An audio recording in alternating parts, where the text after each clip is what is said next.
Terima kasih Anda masih bersama kami di Kompas Petang. Saudara, saatnya kami ajak Anda ke kota Bandung untuk menikmati wangi dan manisnya surabi khas Bandung, salah satu panganan favorit untuk berbuka puasa.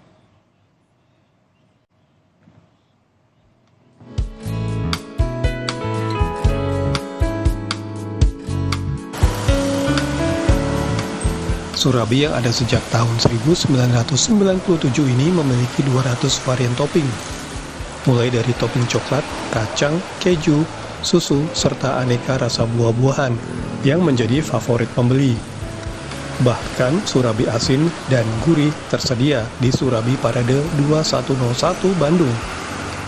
Seperti surabi oncom, surabi telur, surabi ayam, sosis, hingga berbagai olahan daging lainnya. Camilan yang dimasak menggunakan tungku ini menjadi salah satu andalan kuliner di Bandung sejak lama. Surabi yang baru matang dari panggangan akan langsung disajikan di piring dan diberi topping sesuai selera. Dari luar kota, terutama daerah Jakarta, ada yang lain kan, seperti Subang, ya. Yang terutama ada tradisional, kinca polos, sama surabi oncom yang asinnya. Dan kebanyakan ada yang modern juga, ada keju susu, durian keju, ada yang pakai telur juga, ada sosis telur, sosis spesial. Surabi ini dijual dengan harga mulai dari Rp7.000 sampai Rp20.000.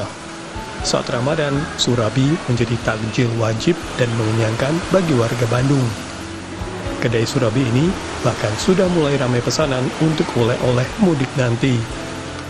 Tim Liputan Kompas TV Bandung, Jawa Barat. Berikutnya ada informasi arus mudik. Saudara, sejumlah wisatawan ataupun pemudik dari Kalimantan sudah tiba di Pelabuhan Parepare, Sulawesi Selatan.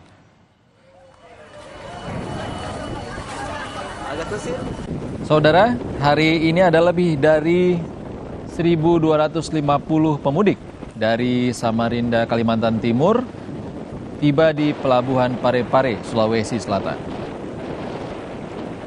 Pemudik memilih pulang lebih awal untuk menghindari kepadatan mendekati Hari Raya Idul Fitri. Pelabuhan Nusantara telah mengoperasikan 2 terminal cadangan untuk menampung penumpang yang datang.